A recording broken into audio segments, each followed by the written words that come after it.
This is coming from Cybersecurity Dive.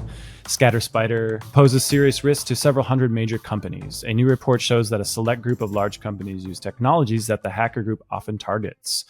The cybercrime group Scattered Spider's tactics put a group of roughly 300 major companies at heightened risk of attack, according to a new report from security firm CyberCube. So I wanted to kick it over to you guys and ask why is the help desk such an approachable vector for this type of campaign? There's so many things we could dig in on this. I think especially for these large organizations, the help desk is always going to be a target because of the volume that they're dealing with. They're getting so many tickets every day from so many people. And, this is not necessarily a bad thing, but when you work at these large organizations, we've talked about before, you kind of become a barcode, but they're always going to be big targets for those reasons, social engineering, because they're easy targets to get information from. You could even call the help desk and ask, how long does my password need to be? Do I need special characters, right? You start to fine tune and funnel this information out. But I also want to just shine a light on how important it is not only to train the service desk, but the people at the organization that might be calling. The phone call can go both ways, right? If you're calling to a help desk or a help desk is calling you. I've been a part of hundreds of social engineering exercises, and I think the number's probably tipped at probably 70% I act as a service desk. I call them as a service desk, extracting information.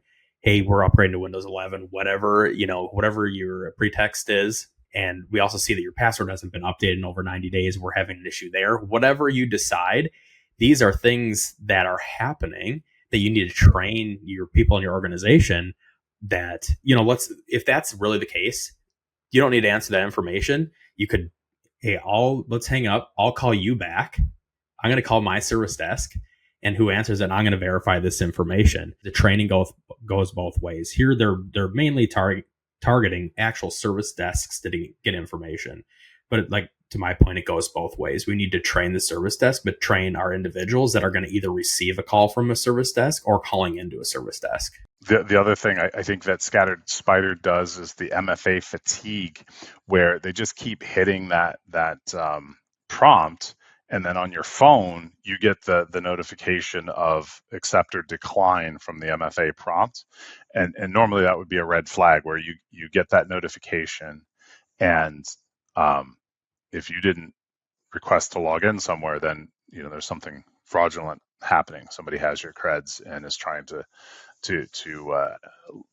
use your account to gain access. Some people are just hitting accept because they're just getting so many notifications and they want the notifications to stop. You're out to dinner or whatever it is, just accept, stop, which is, of course, the wrong thing to do. But it obviously works because it's an attack vector that they use.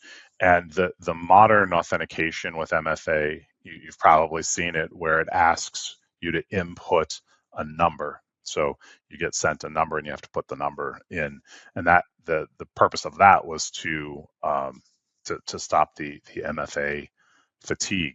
So one of the things that I found interesting about Scattered Spider, and this makes a whole lot of sense, they're bouncing between industries, and I would assume that's because there's an awareness within each industry. If it's airlines, by the time the airline, other companies catch up, hey, this is happening to Delta or American Airlines, there's some little bit of talking going on there about what's happening in that industry, that they're already on to the insurance company or the next thing. So if only 2% of these major companies made the high risk list, what are the 98% doing right? And what should those 2% be doing to kind of fortify their security to prevent being attacked by a major operation like Scattered Spider? To me, it's because it hasn't been reported yet.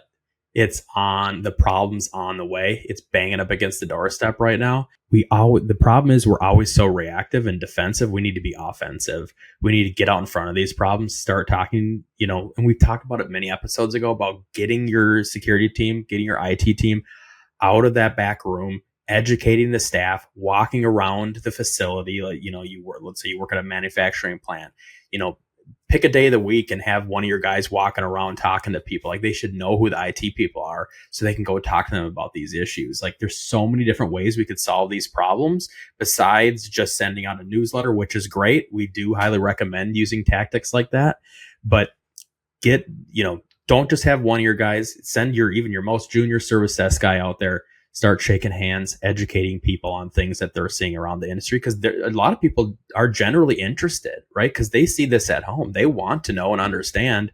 But not only that, you could turn around and educate people about their home life. And in return, if they care about that, they're going to care about what's happening at work, right? Because they don't want to be the problem. You have been listening to The Audit, presented by IT Audit Labs. We are experts at assessing risk and compliance while providing administrative and technical controls to improve our clients' data security.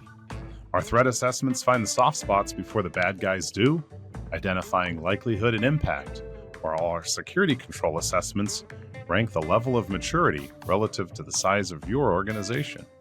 Thanks to our devoted listeners and followers, as well as our producer, Joshua J. Schmidt, and our audio-video editor, Cameron Hill. You can stay up to date on the latest cybersecurity topics by giving us a like and a follow on our socials and subscribing to this podcast on Apple, Spotify, or wherever you source your security content.